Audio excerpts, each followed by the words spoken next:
That's a little tricky, actually. It's hard not to use happy in the definition of happiness.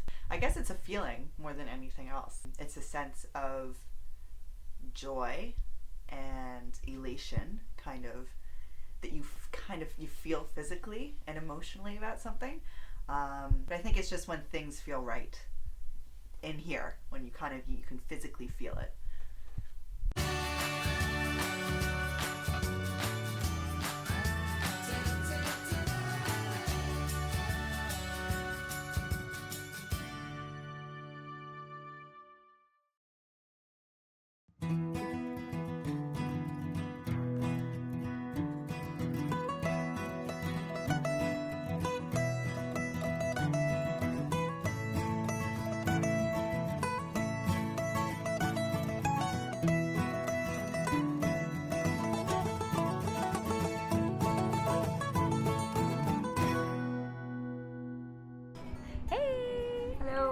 So before we headed across the big wide ocean to Asia, we wanted to check in with the women here in Toronto and see what they had to say. The Big Smoke, the 416. I call it Toronto. There's so much to do, so much to see. Chinatown, Little Italy, Little Portugal, Koreatown, you can find everything here. So we thought we'd interview people here because why not check in the differences of Toronto women compared to women around the world? We're really curious about the similarities we're going to find and the differences we're going to find between Canadians and everyone else. So yeah, let's see what the women here had to say. We're really excited. Join us. I'm Michelle. My name is Natalie O'Brien. Vanya Garaway. Hi, my name's Danielle. I am 37 years old. A 22-year-old Torontonian. I'm 30 years old. I live in Toronto. I was born in North York and I grew up in Scarborough and Toronto. Originally from small town Ontario. I'm a therapist. Arts administrator. I work with kids. I'm a writer. Massage therapist. There are a lot of things that make me happy. Yoga makes me really happy, having that time with myself and reading and meditating. Watching movies makes me really happy. My daughter definitely makes me happy. Definitely having excellent food. Eating delicious food. Trying new food. I love to cook. I love baking. I love food, I love cooking. Just a really good meal. Spending time with friends and family is a big one. My friends have kind of become my family. My books make me really happy. I like reading.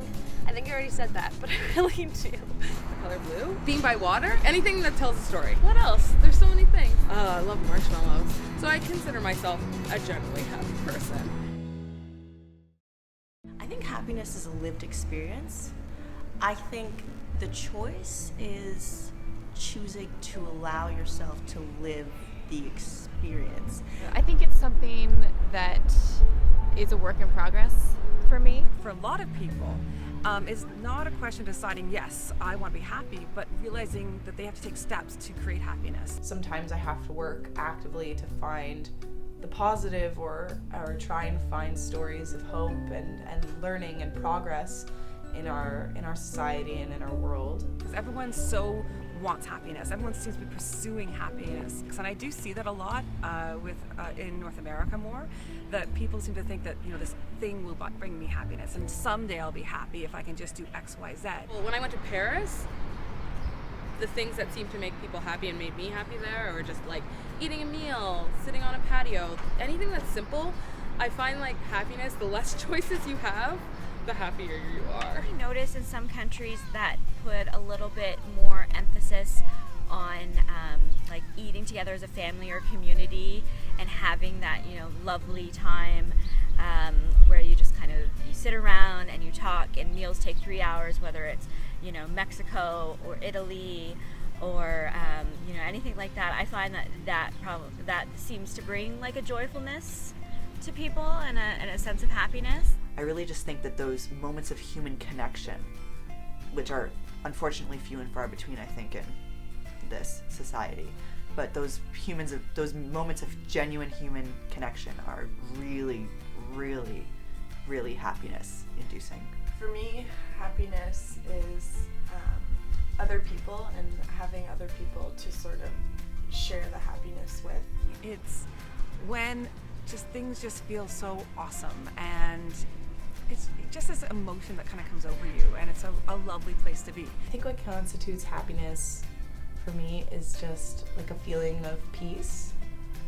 Like when you're really happy, You can be wherever you are doing whatever you're doing, and you're just content to be there, and you're content with what happens, and you feel like ready for life. Even if something bad happens, you feel positive, you know, you can face it.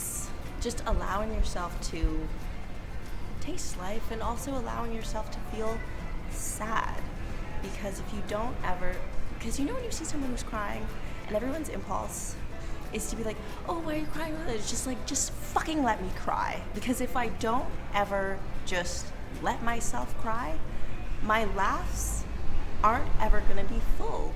I think I've always been inspired by the bold, strong women in my life. I am always struck by the resilience in women. I think what really inspires me in other women is just support and openness, so there's no sense of competition or worrying about who's better. And I am like always just amazed at what people can go through, especially women, and they still just make an amazing life for themselves. Like you heard, I love a lot of things. A lot of things make me happy. So even when I'm down, I can find like happiness in a really small thing. There are things in life that you can take happiness from, even like the worst situation. You can find that sliver of happiness or joy that's going to stir something in you, and I look for them in everything. Theater makes me happy. Summertime makes me happy. Home makes me happy. Hey, thanks so much for watching. Lindsay and I really appreciate it.